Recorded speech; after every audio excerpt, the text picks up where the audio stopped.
Hello guys, good morning. I am getting ready real quick and I thought that I would just pop in and say hello. I definitely don't get ready every single day. The stars actually have to kind of align in order for me to do this. I have 3 young children and we homeschool. So usually first thing in the mornings I prioritize like having my coffee, getting the kids breakfast, getting their homeschool lesson done for the day. I don't usually prioritize getting ready unless I am doing something that particular day, or if my husband is home and can get breakfast and sit with the kids while I'm able to sneak away and have a few minutes to myself, which was the case for today. For us as a homeschool family, we take off Thursdays and Sundays, and the reason for that is we have activities in the morning on Thursday and Sunday, and I like to do school first thing in the morning for the kids.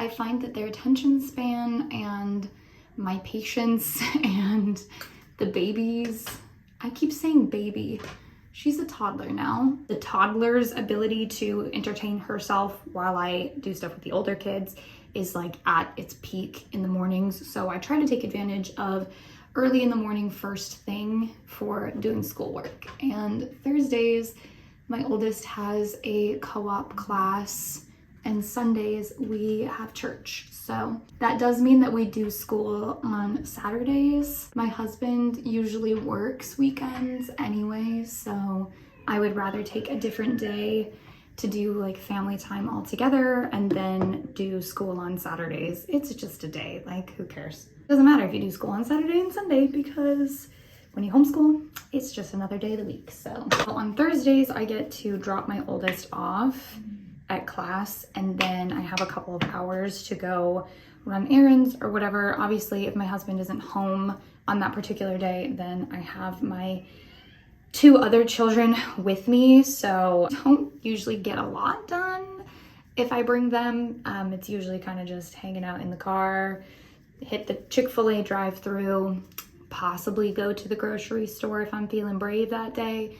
But the last few weeks, he has been home to keep the younger 2, so I get to go drop my oldest off and then have a couple of hours to go kind of do whatever I want to do. And then on Sunday mornings, I actually volunteer in the nursery at church, mostly just to keep an eye on my youngest. She has really severe food allergies, so I like to stay with her because, you know, toddlers put everything in their mouth. So I just like to be with her, keep an eye on her, make sure like if other kids bring snacks, if there's crumbs anywhere, that like I can, you know, keep her away and sanitize her and stuff. So I do volunteer in the nursery, and then occasionally if they need me to go in and like teach preschool or whatever, I do that too, kind of as needed. I can hop around and help with whatever, but every other weekday morning and Saturdays, we try to do school first thing in the morning. That is kind of what my mornings look like. Typically, it is not like this, unless it is a Thursday or a Sunday and we're going somewhere and doing something. But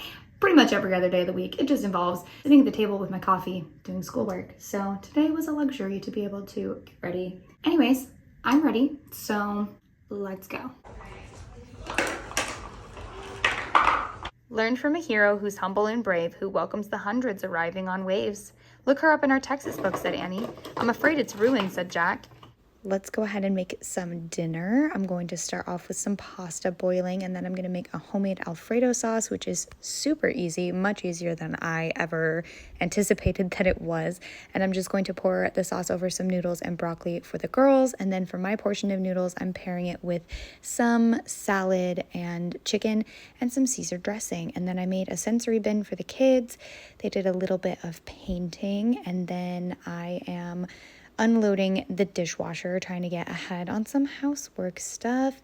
And then I'm going to move over the camera and start loading up the dishwasher.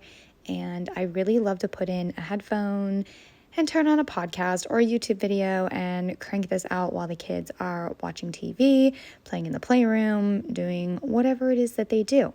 I got a little helper bebopping along in there to come and help me out. She loves to walk around and go in and out of my legs and pull on me and all the fun stuff while I am trying to get stuff done in the kitchen. It's a great time. I love having a 2-year-old. And then I'm going to cook again. This is a same day, but the different, what am I saying? The same oh my gosh, as the last clip, but a different day from the last time that I was cooking. I swear I live in the kitchen, honestly. Cook so much of our food from scratch. We have multiple food allergies, and it's just cheaper to make everything from scratch at home. So I spend a lot of time cooking. On this particular day, I'm doing some hash browns and eggs and sausage for the kids. And then I'm going on to Goodreads here, and I'm logging the books that I read to the girls. I like to keep track of all of our read alouds because it's actually super interesting at the end of the year to get your little Goodreads wrapped and see like how many books you read that year. And you can filter it by how many books you did, how many pages you did. And you can even break it down and see like which months you read more and which months you did more pages and more amount of books, and it's super cool. It's very interesting stuff. So I do like to go on and log every time I read a read aloud book for them. So I was just doing these Madeline books so that I could return them to the library. But yeah, Goodreads tracking for kids' books is super fun. I made a separate account that I just do the kids' books on. I have my own like personal account for my own books that I read, but I love keeping track of the kids' books this way. So I'm going to pull up my account here and then show you. So here you can see 2024 and 2025, and you can filter it and see like number of pages, how many books you read, and then you can even break it down and it'll show you like your ratings for all of the books as well. 2024's was crazy. Look at all those books. It was so fun. Anyways, and then I'm doing a little bit of planning for the week here. So I like to look in my little homeschool lesson planning notebook. And I recently started doing a weekly, like loose individual piece of paper planner for the week. So currently I was filling out for the first week of March, the last week of February, because it wasn't filled out in the planner yet. This is a blank planner from Aldi, by the way, and I love it. I love it, love it, love it, love it. Because if I miss a week here or there, whatever, I can just skip it. And then I don't feel like I have a ton of empty pages in the book. Like, it's so good. I can just pick it up and put it down as it works for me. But anyways, I've been using this all school year long, and I just kind of keep track of like which lessons. You can see off in the margins I'm writing like which lessons, what lesson numbers the girls are on this week. So I'm just filling out, I'll do like one child, and I'll look in the back. I have a tracker in the back for all of the lessons that they're on. I'll kind of look and see which lesson they're on, and I'll put like language arts, this day, this day, this day, this day, and write in like which lesson numbers they need to be getting done which day to keep us on track. So I went a couple months ago and tracked out the whole school year and figured out exactly which lessons need to be done on which weeks in order for us to finish around the middle of May, beginning of June. So I'm doing really well keeping us on track with this method of like weekly planning out each of the girls' lessons and what they need to get done. So it's a little bit of a tedious multi-step process because I track everything in the planner and then write it all on the individual paper and then checkbox the lessons in the back. But it works for me. It keeps me on track, and I've been enjoying it lately. But that is it for today's video. I hope that you guys enjoyed. Thank you for coming along with me as I get some stuff done, some cleaning, some cooking, some planning. I'll see you next time. Bye.